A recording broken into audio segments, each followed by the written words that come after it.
Olá, meus amores! Hoje vamos falar sobre a última peça de música erudita que eu havia selecionado lá desde o começo para trabalhar com vocês aqui no nosso programa. Puxa vida, como demorou, hein? Quase 130 episódios para finalmente podermos encerrar os nossos estudos sobre música erudita. Demorou, mas chegou! É hoje, minha gente!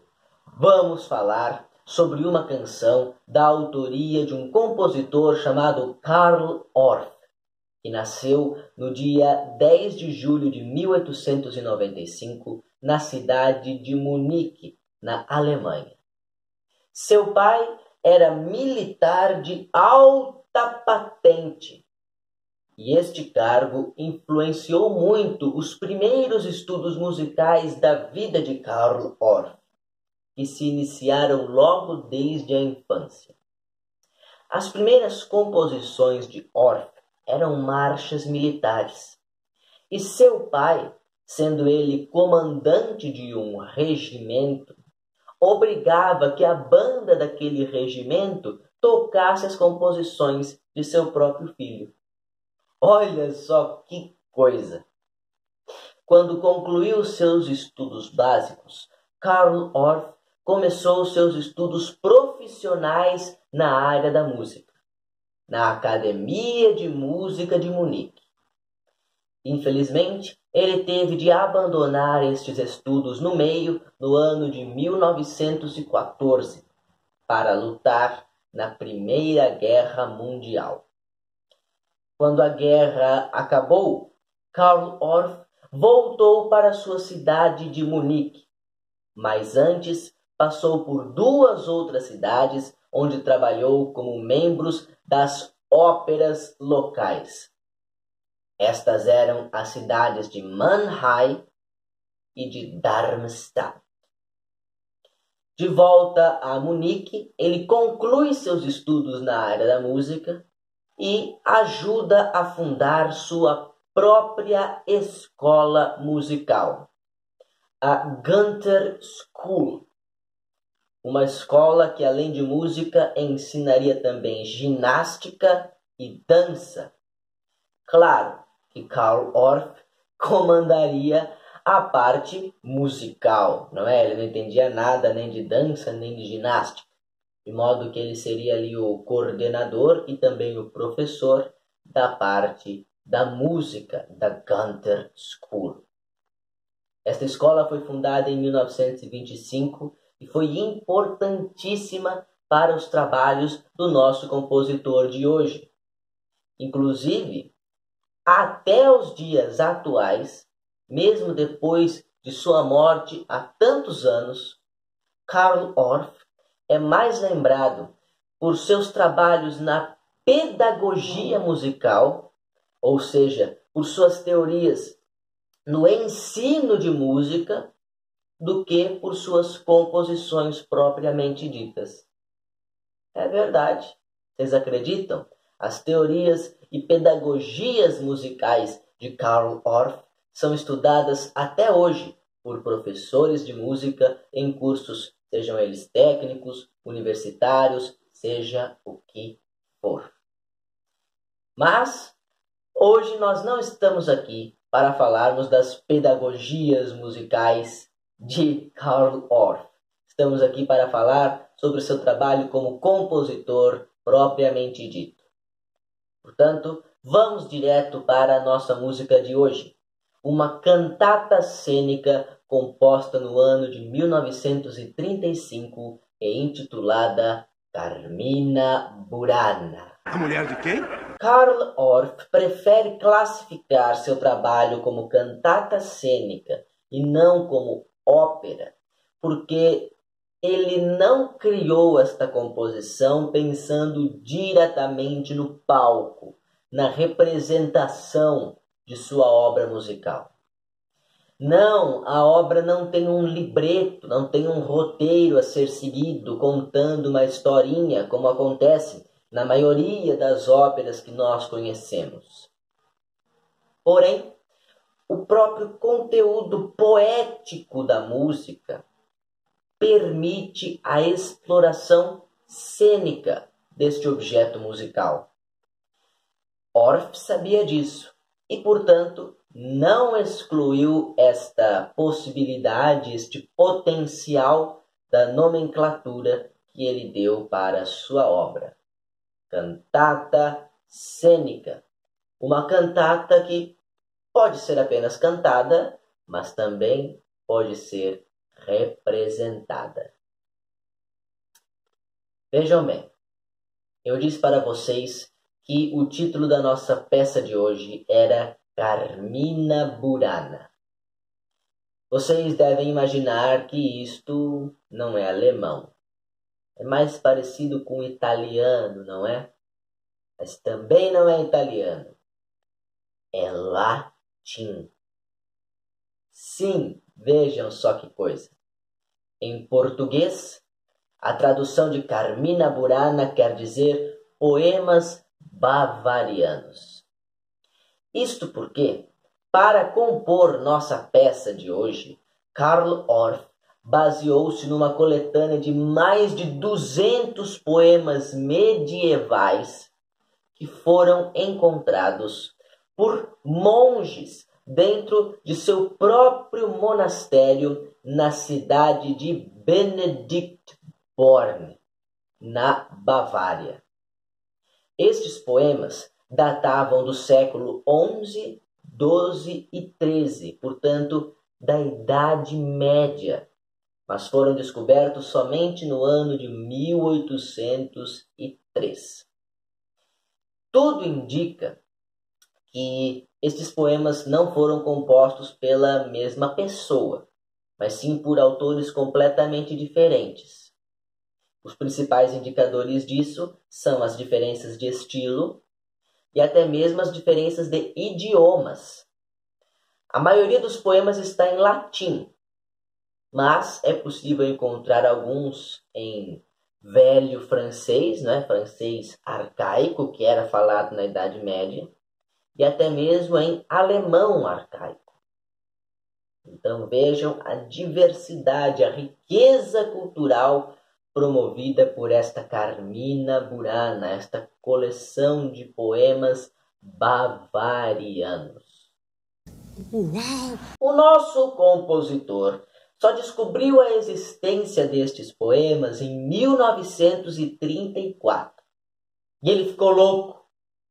Ele não sossegou, não descansou, enquanto não compôs uma canção com os poemas da Carmina Burana. Mas todos os poemas? Não. Peraí, também não foi assim. Afinal de contas, são mais de 200 poemas, não é? Carl Orff selecionou cuidadosamente, a dedo, 24 poemas da Carmina Burana original, com temas que ele mesmo, Carl Orff, julgava temas universais. São estes: a volubilidade da sorte e da riqueza, a alegria do retorno da primavera após meses de rigoroso inverno e os prazeres e prejuízos de pecados, digamos, saborosos, como a gula, a bebedeira, a luxúria e até mesmo as apostas em jogos de azar. Após esta seleção dos 24 poemas que comporiam a sua peça musical, Carl Orff dividiu a sua Carmina Burana em 7 partes. Somando ao todo, a peça possui 25 movimentos musicais, divididos em 7 grupos. São eles: o primeiro, Fortuna Imperatrix Mundi, ou em português, Fortuna, Imperatriz do Mundo. Fortuna, neste sentido, pode ser entendida como sorte, tá bom? O segundo, primovere, ou em português, primavera. O terceiro, auf dem Anger, ou em português, nos campos. O quarto, in taberna, ou em português, na taberna.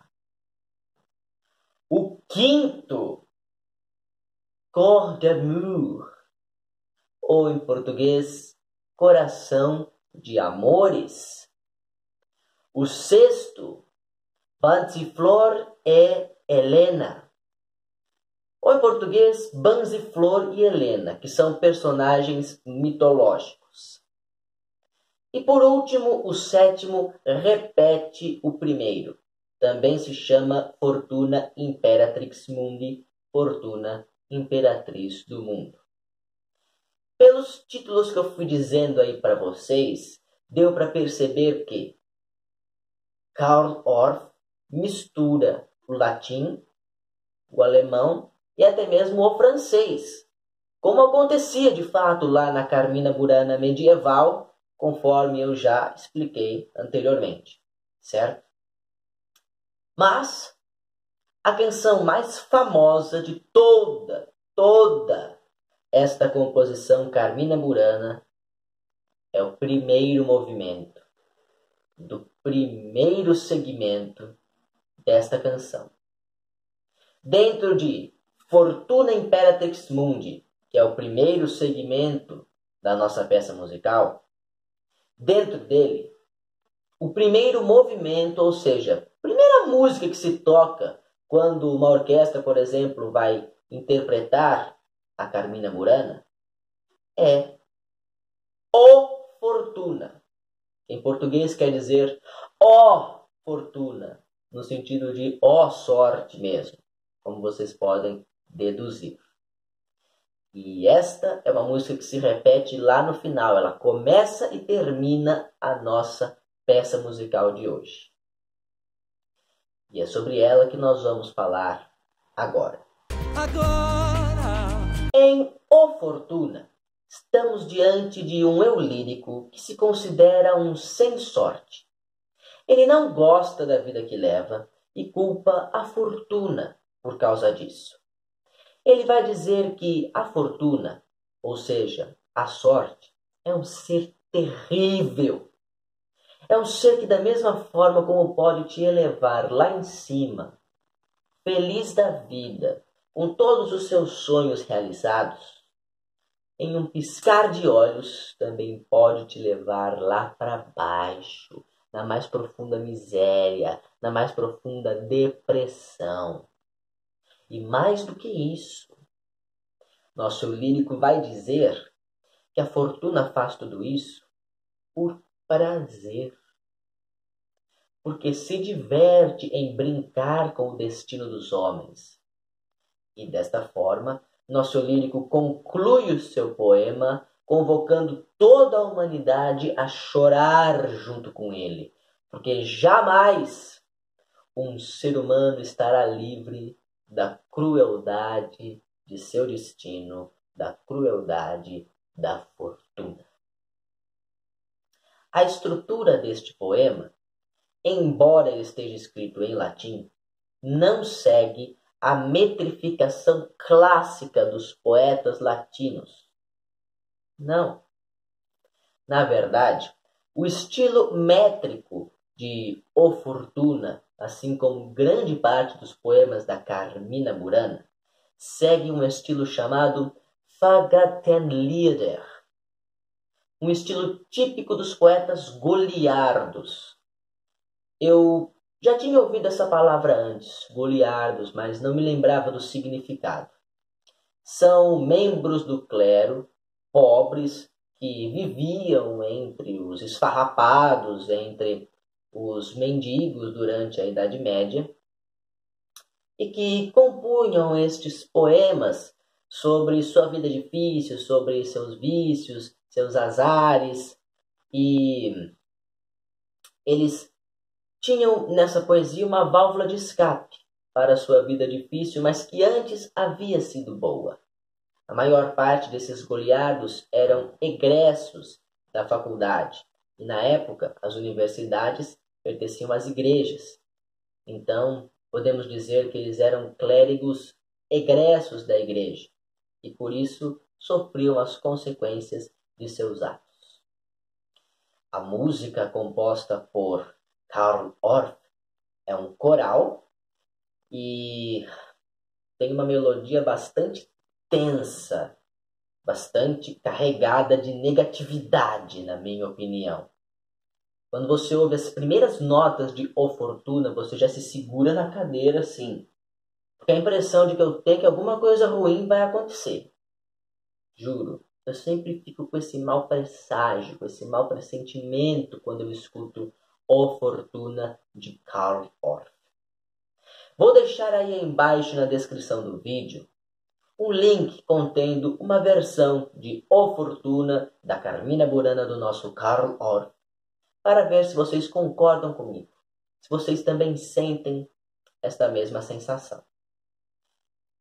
E bem, O Fortuna, como eu já disse, é a canção mais famosa, sem dúvidas, de toda a cantata Carmina Burana. Mas também existem muitas outras pérolas da música erudita nesta cantata que eu não vou abordar aqui com vocês hoje por questão de tempo mesmo. Outra curiosidade é que a cantata Carmina Burana é apenas a primeira obra de uma trilogia medieval que será composta por Karl Orff e só será terminada nos anos 50. Pois é, o segundo volume desta trilogia se intitula Catulli Carmina e o terceiro e último volume intitula-se Trionfo di Afrodite. Juntas, as três obras compõem esta trilogia que se chama Triunfi. Não entendi! Em português, Catulli Carmina quer dizer Poemas de Catulus, que era um poeta latino da Roma Antiga. Trionfo di Afrodite, como vocês podem deduzir, quer dizer Triunfo de Afrodite. E o geral da obra, né, Triunfi, significa triunfos, no plural. Antes de me despedir de vocês, eu gostaria de dedicar este programa a toda a galera do Circênico lá de Jaú, porque, embora eu não tenha participado deste espetáculo, o Circênico no ano passado montou Alice no País das Maravilhas. Eu cheguei a assistir alguns ensaios, fui assistir a uma das apresentações e no final da peça eles colocavam a música O Fortuna no momento em que a Alice é condenada à morte pela Rainha de Copas, sabe? Ela diz lá, cortem-lhe as cabeças! E aí, O Fortuna! Aí o pessoal começava a fazer um Matrix, assim, tipo um negócio, sabe? E daí eles iam saindo, assim, pela coxia e em câmera lenta. Aí a hora que a música ficava rápida de novo, eles começavam a circular Alice com cara de mal. E aí a hora que acabava naquela ode, eles saíam. Ficava uma coisa realmente assustadora. E a Alice, né, com medo de morrer na guilhotina, acordava em paz.